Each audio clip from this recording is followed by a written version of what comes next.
Hello, welcome to the Matsunoki Cafe. I'm the owner, Shiro. You may know me as the guy who once said on Twitter that if I woke up as Scott Cawthon, I would post everything FNAF related is canon and not elaborate in the slightest. Here at my cafe, we like to talk about anything one may consider nerdy or nostalgic that's on our minds. So, whether you're new here or a returning customer, sit down and relax with your cup of joe. I've been busy with both college and a new job recently, but I've had this idea for a video for months, and with the Five Nights at Freddy's movie coming out at the end of October, it's time to work on it. To preface, I'm not a huge fan of FNAF. I keep up with the series on a casual level. I've never actively gone on social media specifically for FNAF theories or fan content. Still, I want to discuss FNAF and my own opinions on it. If you want to share your opinions, the comment section is down below. I'm pretty sure everyone and their grandma knows about this series, but let me give some context to properly set everything up. I'll just pretend you're asking yourself, what's a Freddy's and why are we there for 5 nights? Five Nights at Freddy's is the brainchild of one Scott Cawthon, a Christian man, a father, and, most importantly for this video, an indie game developer. Before FNAF, he made a ton of one-off, smaller scale titles, though none of them were financial successes, unfortunately. In 2013, he released a family-friendly game called Chipper & Sons Lumber Company, which was heavily criticized for how the anthropomorphic character models looked like the creepy animatronics used in chain restaurants like Chuck E. Cheese.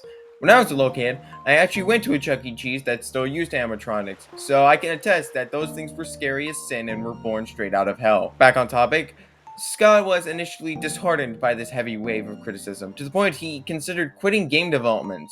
Could you imagine a timeline where Scott quit before he made FNAF? Well, I'm not sure Dako would have a career in that timeline, which is sad to think about, so I think it's for the best Scott persevered. As I mentioned, the biggest criticism of Chipper & Sons was that the characters looked like creepy animatronics. Scott decided to use that criticism as inspiration for a point-and-click survival horror game that would come to be known as Five Nights at Freddy's. Take note that Scott made the first ever FNAF game because of criticism he received for a previous title. You'll see that becomes a trend as we continue along the progression of this franchise. Five Nights at Freddy's 1 is pretty quaint when looking back on it. I know it's weird to describe a game where haunted animatronics are out to get you as quaint, but it's the best word to describe it. There wasn't a ton going on in the first game, not too much to really dig into. The premise of the first game is that you're a night guard hired at Freddy Fazbear's Pizza, a family restaurant that used animatronics for entertainment. You listen to pre-recorded messages from the previous night guard, who the fandom has dubbed Phone Guy. He informs you that after an incident in 1987, the animatronics are only able to roam around freely at nighttime, which is bad news for you. If they come near your office and see you, they'll identify you as a naked endoskeleton and will try to stuff you inside one of the animatronic suits. Who are your scary yet charming enemies? We should get to know them before we talk more about the series and its history. Let's start off with the titular character and face of this franchise, Freddy Fazbear, lead singer of this animatronic band, a lover of French opera music, and overall just a fun-loving bear. Funnily enough, in the first game, he's the last animatronic to start moving around and come after you. He only gets involved in the dirty work when the situation is serious. He is the first animatronic to start going for the office as early as night 1. He's a purple bunny and the band's guitarist. Scott has gone on record saying Bonnie is the animatronic he's scared of the most, which could be why the bunny was used as the blueprint for a future character in the series. Chica is the only female member of the original crew, resulting in her being the character that spawned a lot of material from the not safe for work section of the fandom. FNAF fans didn't have a human woman to send for until Vanessa and Security Breach, so cut them some slack here, okay? And the final member of the main quartet is Foxy the Pirate. He's camera shy, so he often hides away in his little cove. However, he also craves attention, and if you don't give him enough, he'll beeline it for your office and force you to look at him. I don't know where I was going with that description of his mechanic, but hey, whatever. I don't see enough people bring this up, but the designs of the original animatronics are actually top tier. They're the perfect blend of being scary while also being built in a way that's meant to be appealing to kids. The lighting and camera angles of this game just help to add to their spooky factor.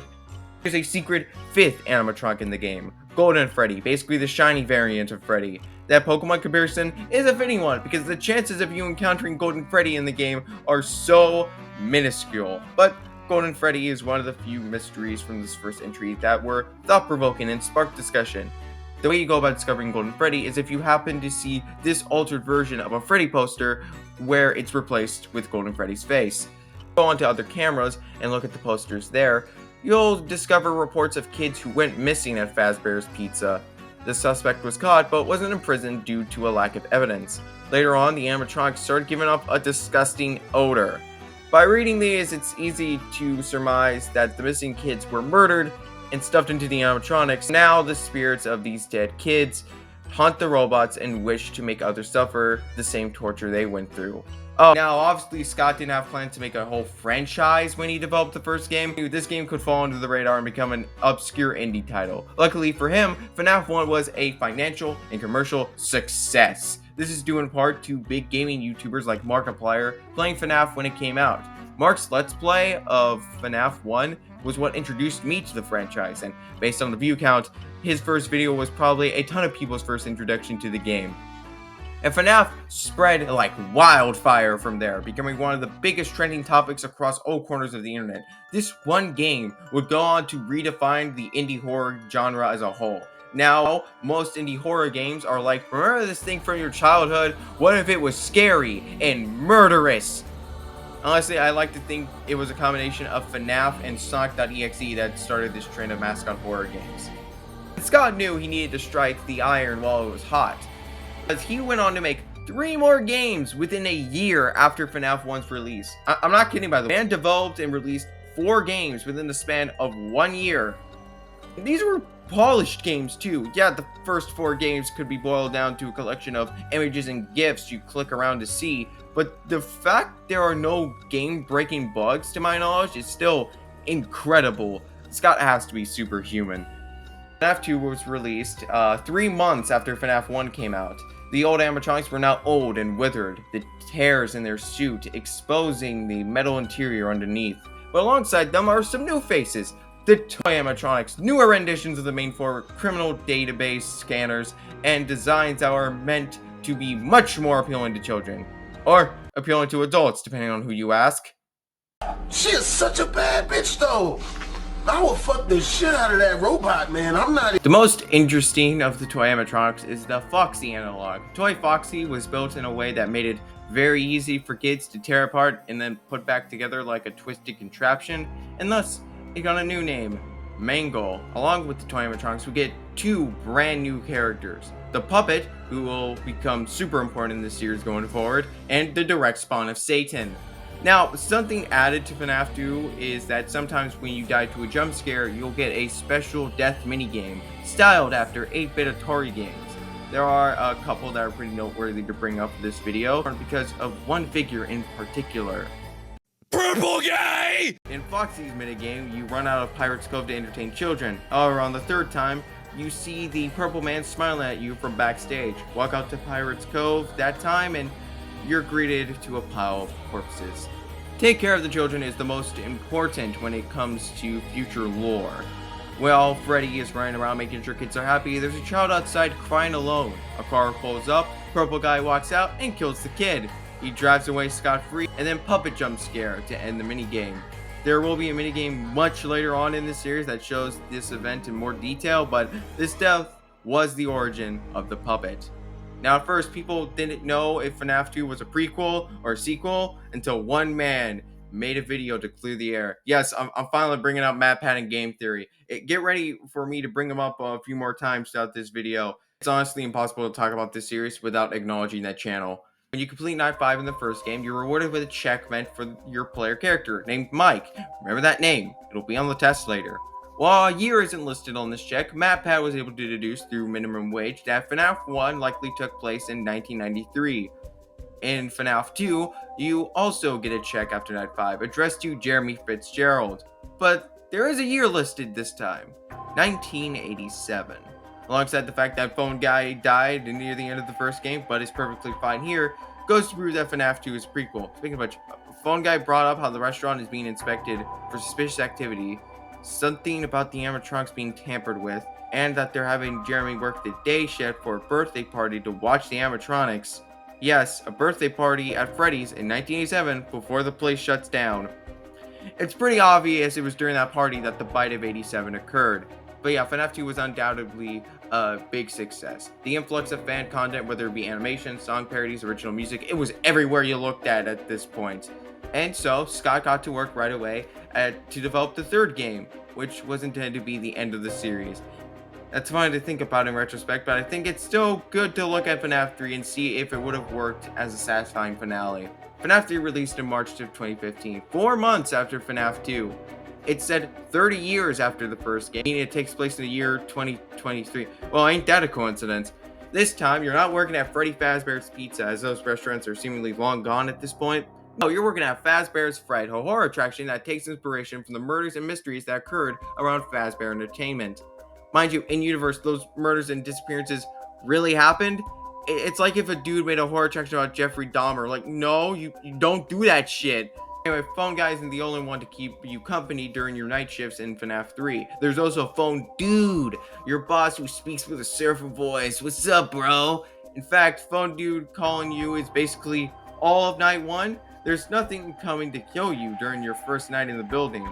But that just gives the players a small feeling of safety, one that's quickly torn away as soon as night 2 begins.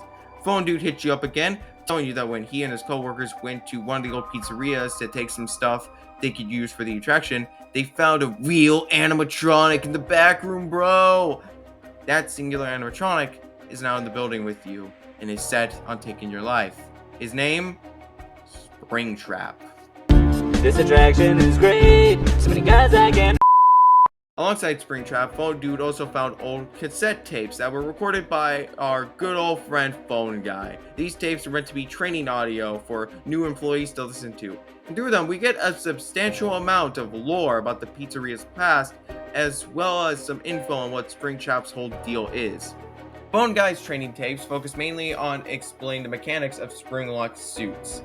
These are custom-made animatronics that double as suits for employees to wear, so that way the mascots can entertain kids without breaking immersion in the slightest.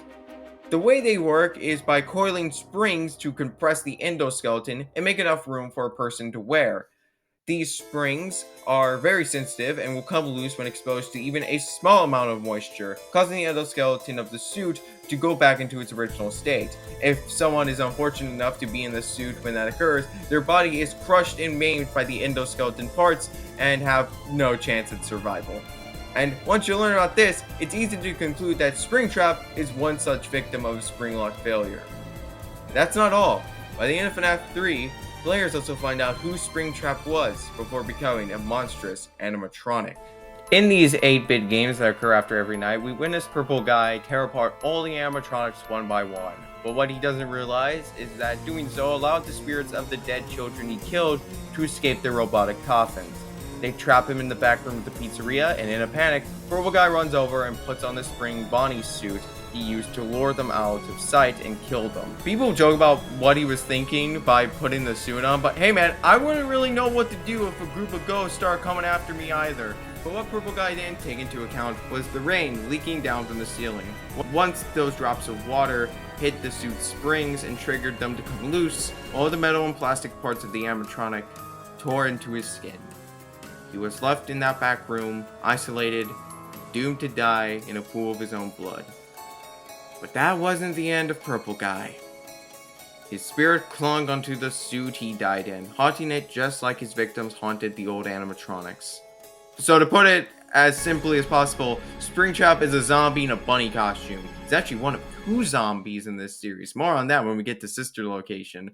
But those end of night minigames aren't the only ones in FNAF 3. While playing those, you can go down a hallway that shows you special codes on the walls.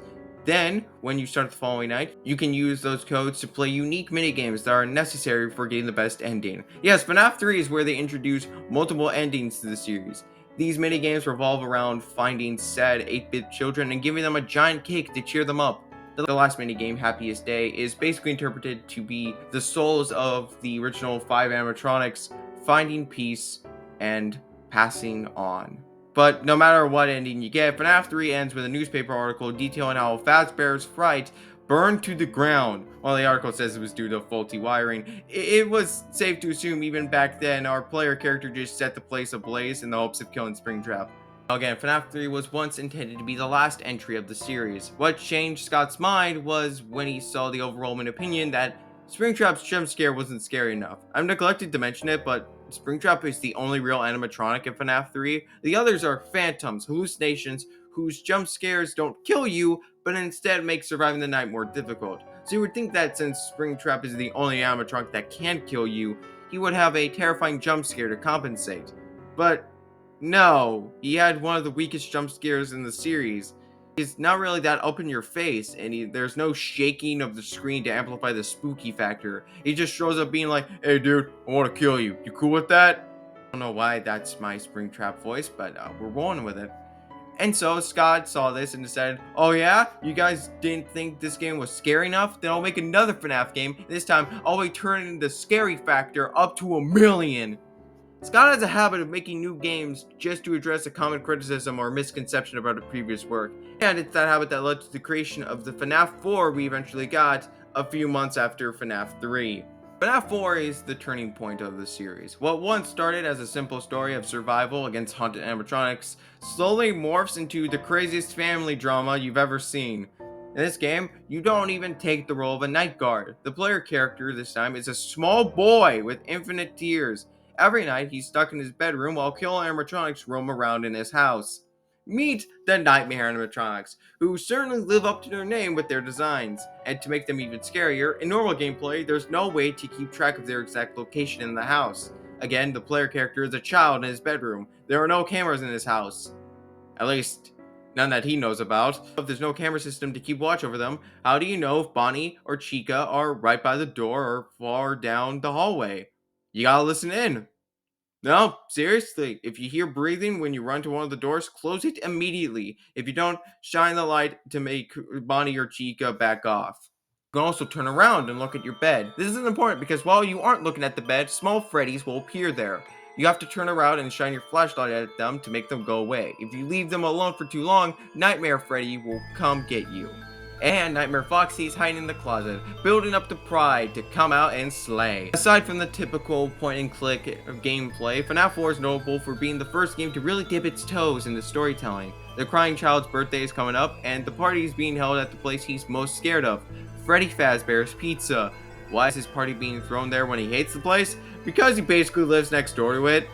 Anyway, half the time the boy is stuck in his house with his brother bullying him by scaring him with a Foxy mask. The only friend the child has is his Golden Freddy plush, which seems to be able to talk to him. After completing Night 5, you'll see the most infamous cutscene from this whole franchise. The older brother and his masked friends decide to pull a little prank on the crying child. They lift him up and carry him over to the animatronic on stage. They put the boy's head in the mouth of Golden Freddy in a cruel attempt to scare him. However, they didn't know that those animatronics were Springlock models.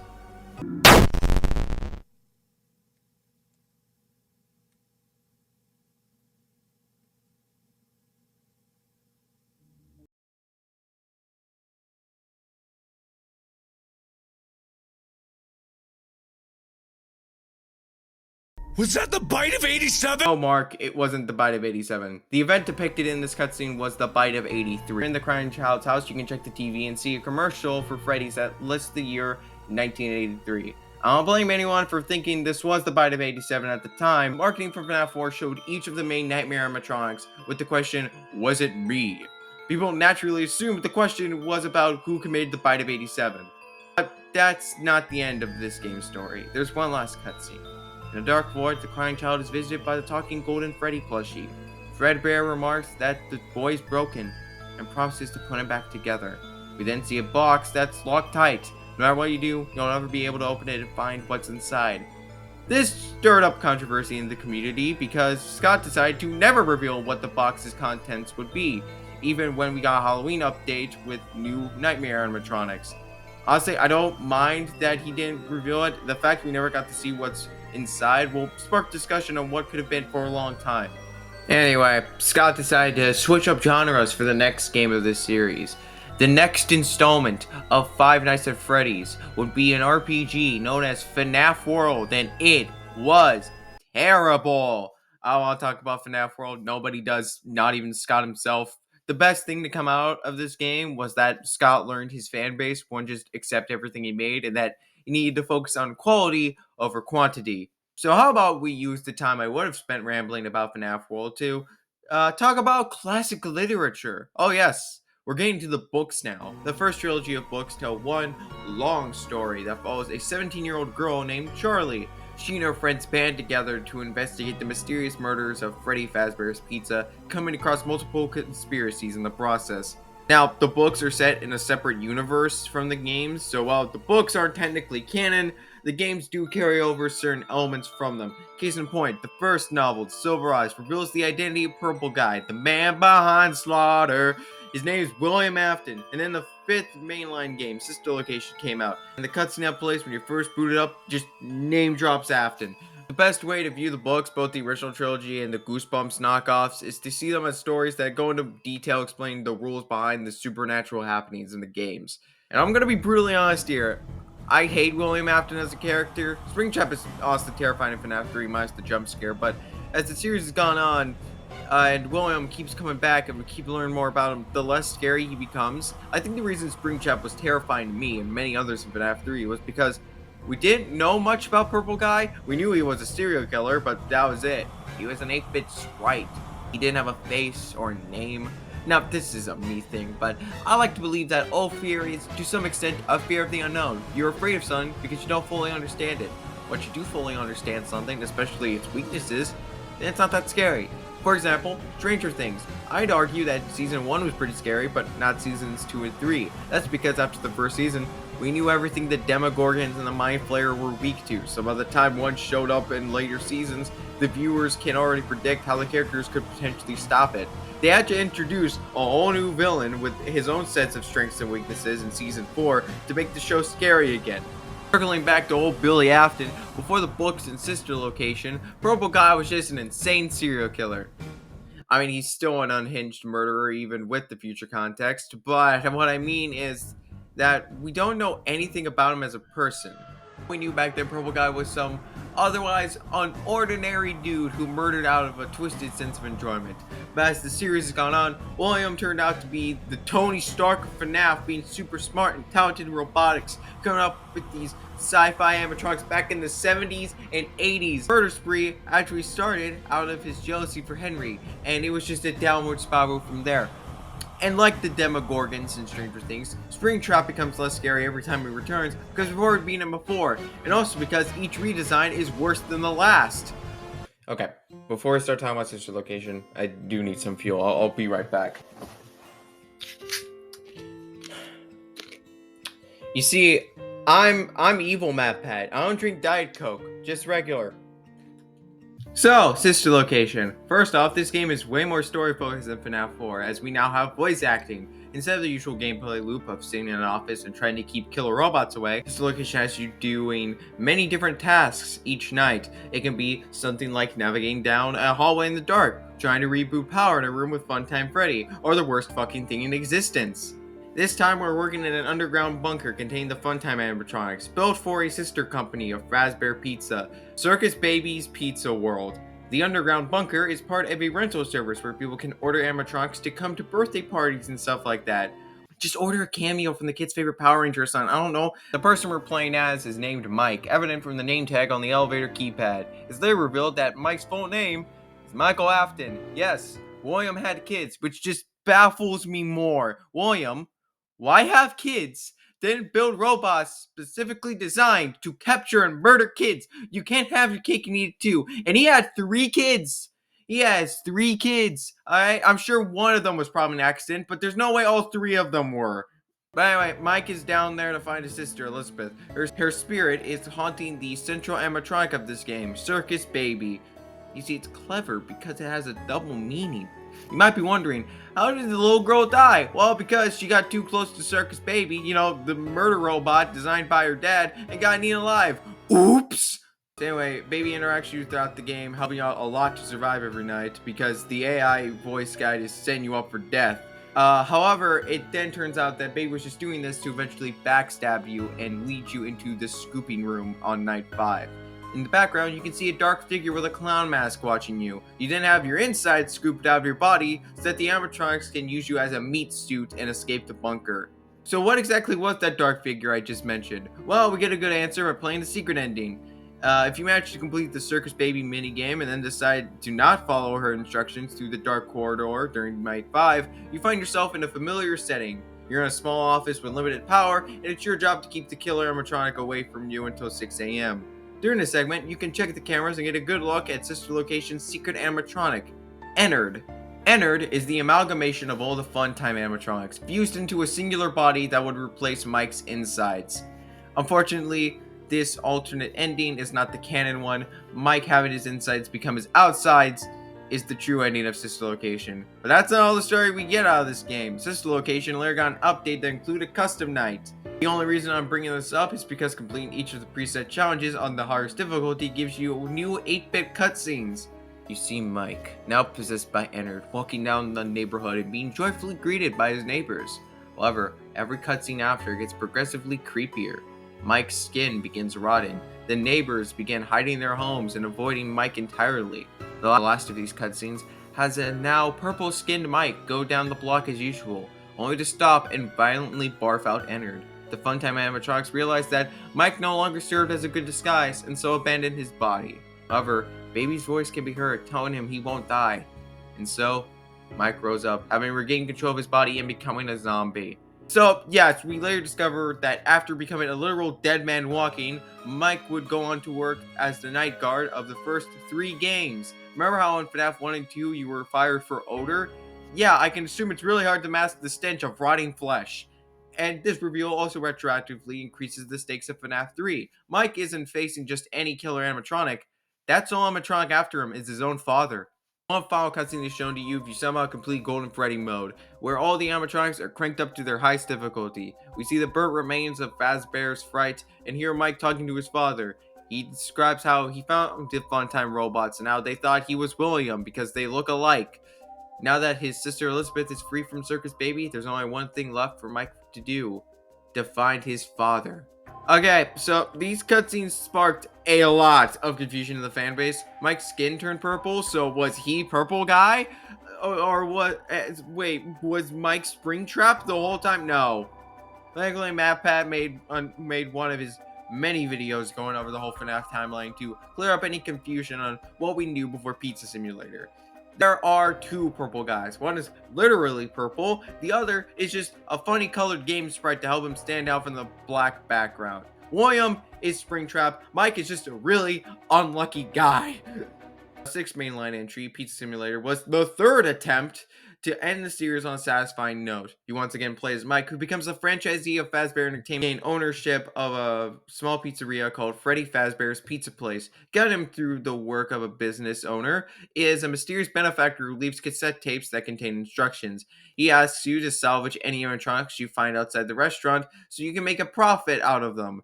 Who are the animatronics who suddenly come to visit? Baby, who was kicked out of the Ennard hive mind and had to regain her own body. Molten Freddy, the new form of Ennard with Funtime Freddy at the helm. Scrap Trap, Springtrap's new butt-ugly design after being cooked at the end of FNAF 3. And a black bear version of Freddy called Lefty, who initially seems to be a brand new entity we've never met before, but we later learn contains the puppet. In fact, this Lefty animatronic was built for this express purpose of capturing and containing the puppet inside. When you play the typical night guard sections, your primary objective to survive is something different. Instead of a basic timer, this time you have to use your computer to complete all the listed tasks. Only then will you be able to go home. As easy as that sounds, most players unknowingly made this way harder on themselves during their first playthrough. During the daytime, you're tasked with decorating the pizzeria with arcade games, tables, stuff like that. You can take on sponsors to give yourself extra money and buy more supplies. However, these sponsors will blare out loud ads while you're trying to do your tasks. In the meantime, the animatronics you were tasked to salvage are on the loose and aiming to kill you. Loud sounds like those ads will have them make a beeline for your office, and you have no way to close the giant fence to keep them out if they get close. Those arcade games are where you'll find a majority of this game's most interesting content. There's a security puppet minigame.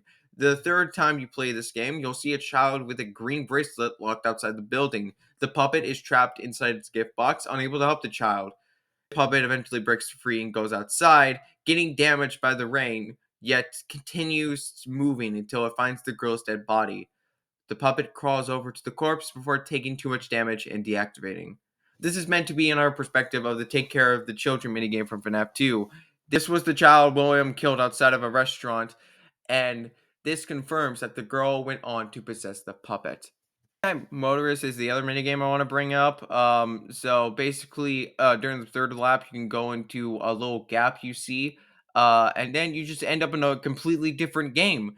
So you turn out to be playing as Mustard Man, and going down the end of the main path leads you to a blue house. The player goes to the second room where there's a door they can't open. Despite their protest to unlock the door, whoever is in the room doesn't listen. Mustard Man decides to find a way into the room from outside. He goes around the house and finds that the back window has been smashed open. There are footprints leading into the forest. Follow these footprints down the pathway in the minigame. Ran off to that place again. He will be sorry when he gets back.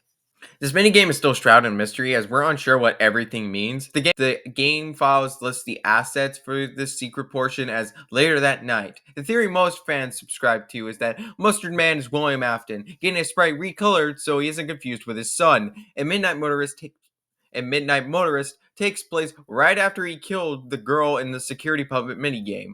As I said earlier, this game was meant to be a finale for the whole series up to that point. And man, this ending did not disappoint. After surviving 5 nights, you turn off all the air conditioning and ventilation to let the building catch on fire. This is when we get a chilling speech provided by the man we've listened to on those cassettes. It's actually revealed to be Henry Emily. Henry exposits his master plan. He had the remaining animatronics lured to the pizzeria to burn their metallic bodies and finally put their souls to rest. This includes the puppet, possessed by his daughter Charlie.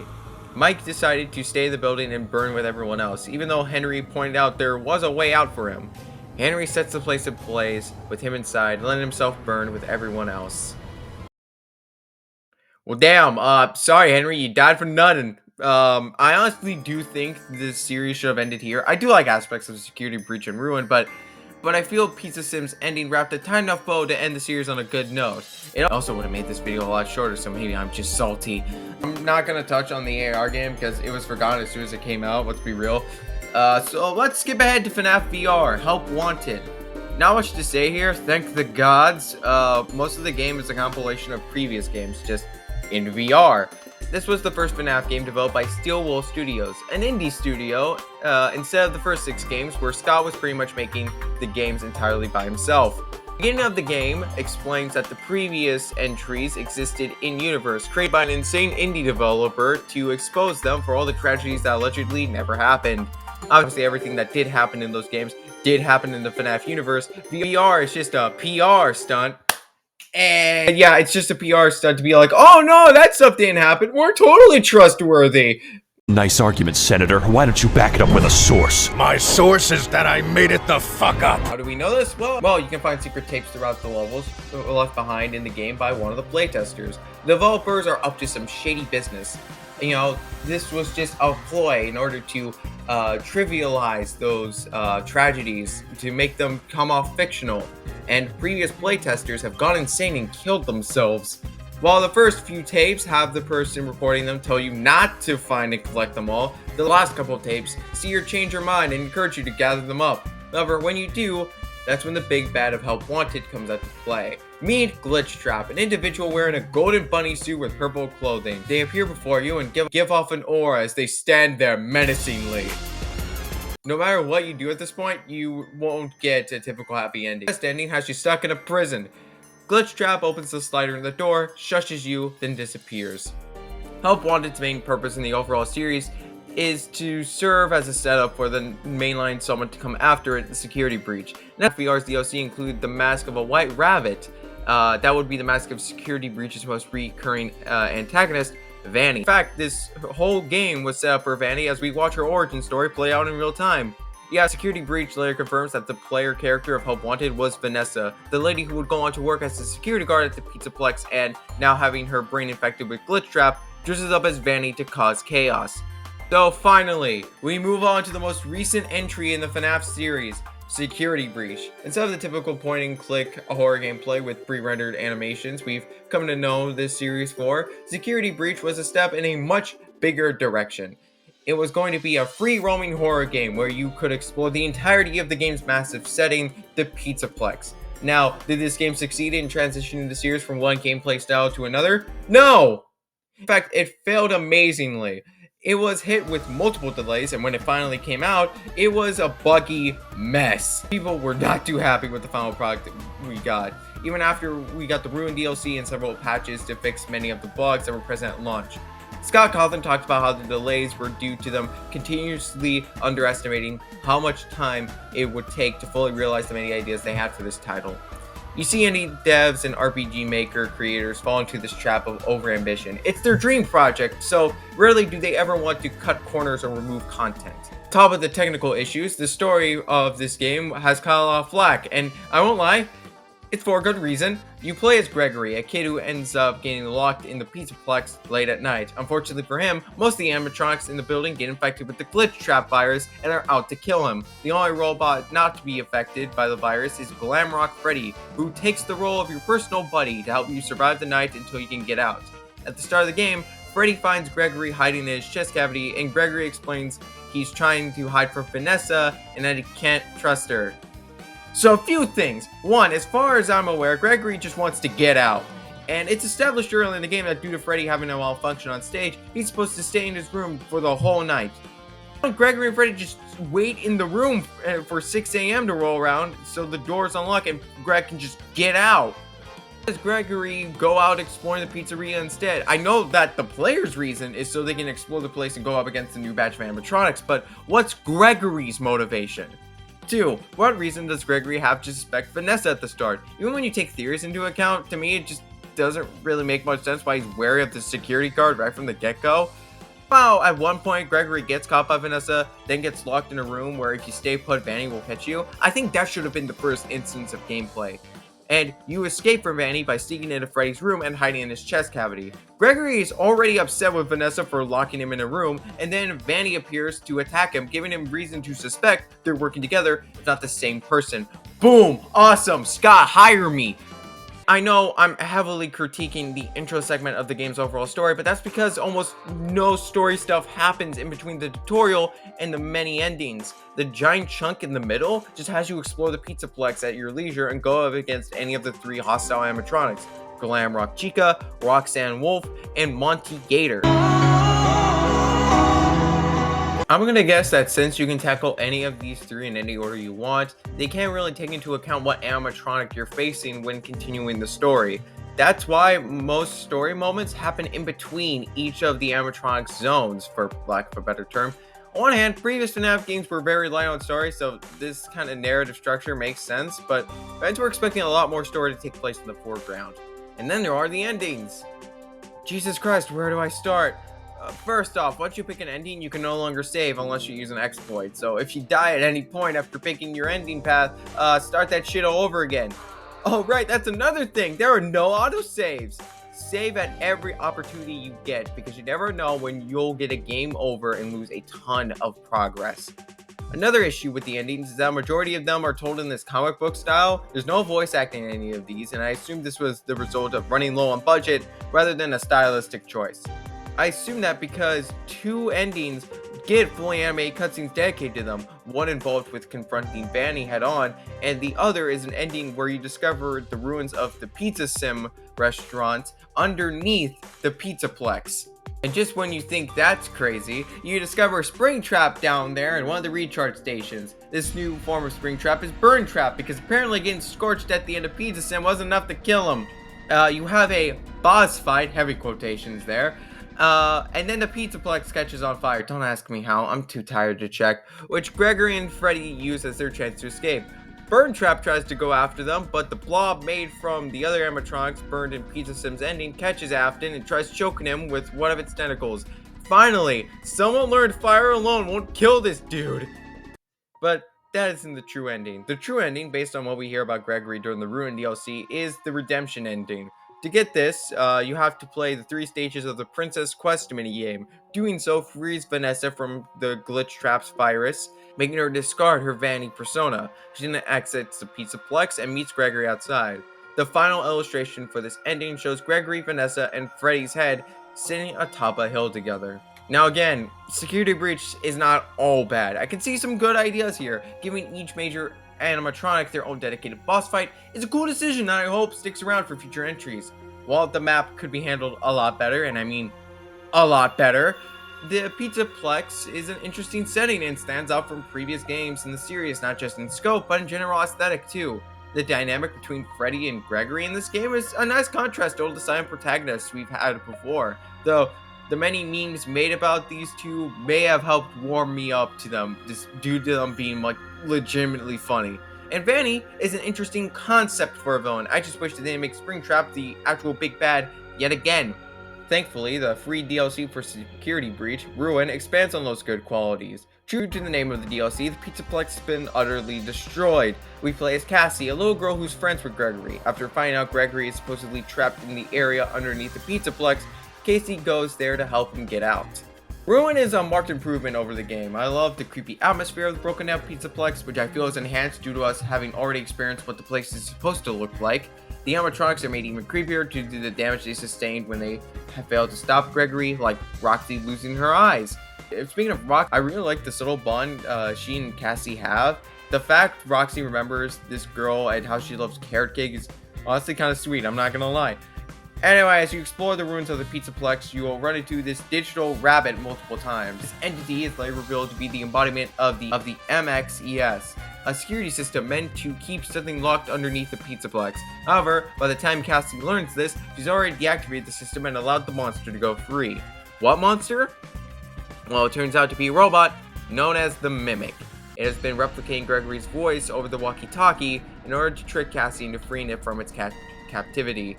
Apparently, the Mimic was already established in the Tales of Pizzaplex books, but I haven't read any of those, so this was the first time I heard about the Mimic. As Cassie runs away from it, she hears the real Gregory on her walkie-talkie. He guides her to an elevator to seemingly help her escape, only to turn his back on his friend. He says they can't risk letting the Mimic escape, and so lets the elevator crash back down to the underground ruins, with Cassie still inside. Now, the Mimic's confirmed existence in the game has led many to speculate that Burn Trap was not the same being as Scrap Trap from Pizza Sim. The Mimic, Burn Trap, and Glitch Trap are all the same individual. The AI that Glitch Trap was, that wasn't just a straight up copy of William Afton. That was the Mimic having just, well, mimicked William Afton's mannerisms and murderous tendencies. And then, Vanny, infected with the Glitch Trap virus, gave the Mimic a animatronic body for it to inhabit. And when she was redeemed and had her brain cured of that virus, she might have developed the security system to keep it locked down there. But, you know, that's just conjecture. Who the fuck knows? I lied. I admit the Mimic is an actually scary concept for a villain. I mean, like, hey, it's better than it just being William Afton again. And I could see, like, a lot of potential for, like, good scares with the Mimic. You know, like, it being able to trick Gregory, Freddy, and Vanessa to, like, distrust each other. Who knows? But where can the series go from here? I'm gonna be real with you guys. I don't have any clue. Again, I don't keep up with this series all that much, and my brain hurts after taking such a deep dive into everything that's happened in these games. I feel like I'm going to be put in a psych ward after this video goes up. Most recent game theory timeline videos suggest that the driving force behind the Pizzaplex's creation is Mrs. Afton, the only member of the family who we know nothing about. Remember when we thought she was dead and possessed by Laura? Yeah, what happened with that? I mean, I guess she could be haunted by the mother of one of the random children William killed, so who the hell knows at this point. Funnily enough, as I was writing the script for this video, Game Theory made another video about FNAF. It was about how their theories are often controversial and how people can be hypocritical in their criticisms on their videos. Case in point, Gregory being a robot designed after the crying child for FNAF 4. I really liked that video. It felt good to watch Matt be a little petty, I won't lie. I do think both ways of thinking that he brought up in that video are valid. Yes, with the examples he brings up, those are good cases where you can discern a lot and reinterpret sentences beyond face value, but there are many other instances where looking just at face value gets you the same result. As Mr. Hippo said in Ultimate Custom Night, sometimes the story is just a story. And with that, we're finally done. Please go watch one of my other videos. It mean a lot. I'm gonna go take a damn nap. I don't know why I'm acting drunk. I'm having Coke. But yeah, I'm gonna go take a nap. So, have a good rest of your day, everybody.